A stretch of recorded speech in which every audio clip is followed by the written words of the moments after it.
Hi, welcome to this episode of Academic Writing. I am Leah Hall, and you can reach me if you have questions, leahhall39@gmail.com, and you can find me online on my blog at leahhall.wordpress.com, where I talk about issues of teaching and learning in higher education.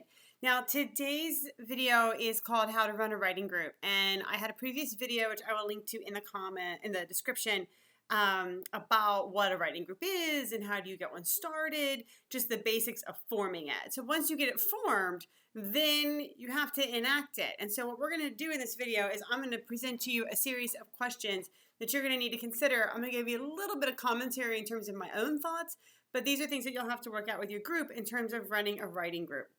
Now, you need to determine the rules. And this is very important. And I have put some questions here to get you started. I'm sure there are things that I have left off, okay? But here are some things for you to think about. So first of all, you have to decide how often will you meet. So at a minimum, I'm going to say you need to meet once a month. Twice a month might work for you as well, every other week. You'll sort of figure that out as a group. And it could be that sometimes you meet twice a month and sometimes you meet once a month.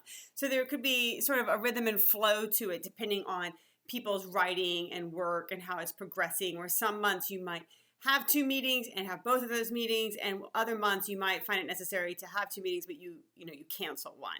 So decide that with your group, get them on the calendar.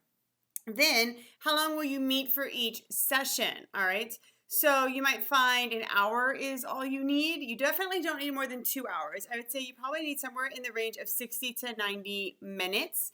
Maybe the very first time you meet, it's a little bit longer than 90 minutes because you're getting accustomed to it. But once you get going, 60 to 90 minutes should be plenty. And then what are the responsibilities for getting text turned in? So if you have 4 or 5 people in a group, most likely every time you meet, you're not going to be looking at something that everybody wrote, okay?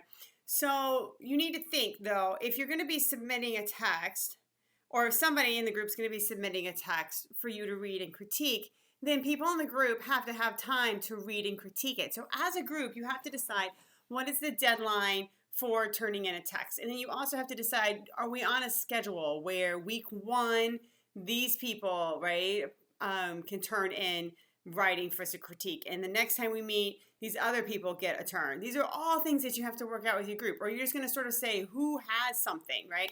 Another way to think about it is you can assign time, dates when people are going to turn text in for review. And if you don't have something that you want to be critiqued, it's not ready, whatever, when it's your turn to go, you can let the group know in advance. You can take a pass and somebody else can jump in and take that spot. So, I mean, there's a number of ways that you can do this here, right?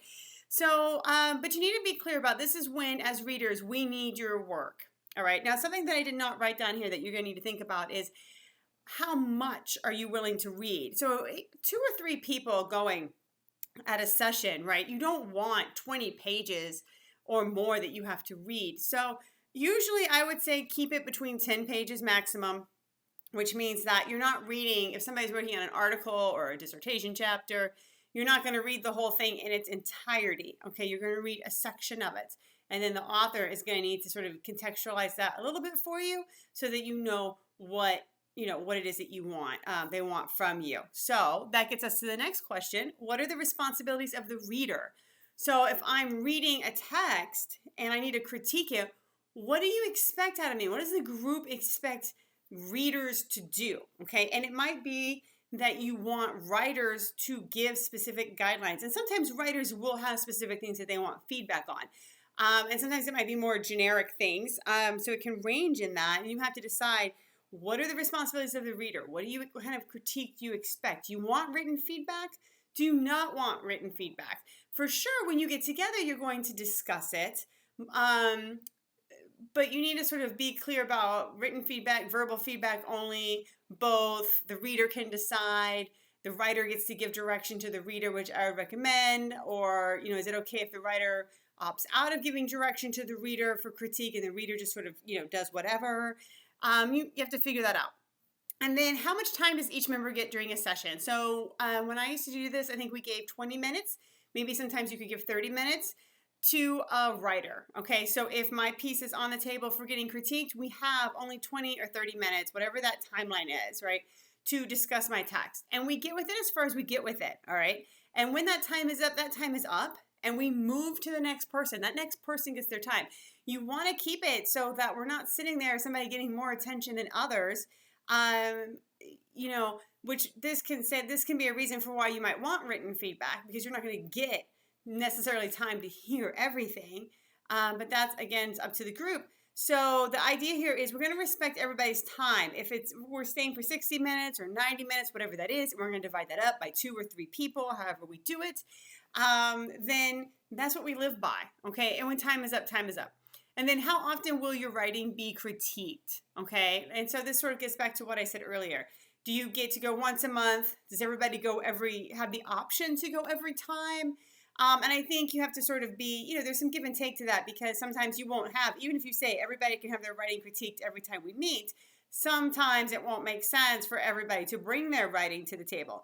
Now, if there's a time when 2 people are going to meet, or 2 people are going to be presenting their writing, and one of those people says, well, I don't have anything this week, and nobody else wants to take that time slot, you can do whatever you want with that extra time. You could use it to revisit the structure of the group. You could just say, hey, all right, fine. Well, we'll give this one individual, as much time as they need, right? If we're meeting for an hour, we'll give them up to an hour. And my group, when I did this, was very okay with that. We just we had these rules in place, and we lived by them unless it didn't make sense to live by them. And then we were flexible with them. So I think that's what you're going for here. And then if a rule worked for a while and then it sort of fell apart, well, then we got rid of it. We changed it, right? So always be open to modifying, changing, critiquing the rules and making them fit and work for you. Don't be working against them. So that's it, really. What you want to do is get clear on how you want your writing group to function. Have a session where you lay out these things and come to an agreement, and write it up. And make sure everybody has a copy of that agreement. So, all right. Please feel free to subscribe to this channel. I'm going to be talking more about academic writing tips, as well as approaches to teaching in higher education. And in the comment section, I would love to hear about your writing group. I'd love to hear about some of the different ways that you run your writing group, some of the rules that you have, some of the issues and questions that you've run into, some of the struggles you've had, the successes. So let's talk more about writing groups in the comment section and hear your stories, and let's see how it goes.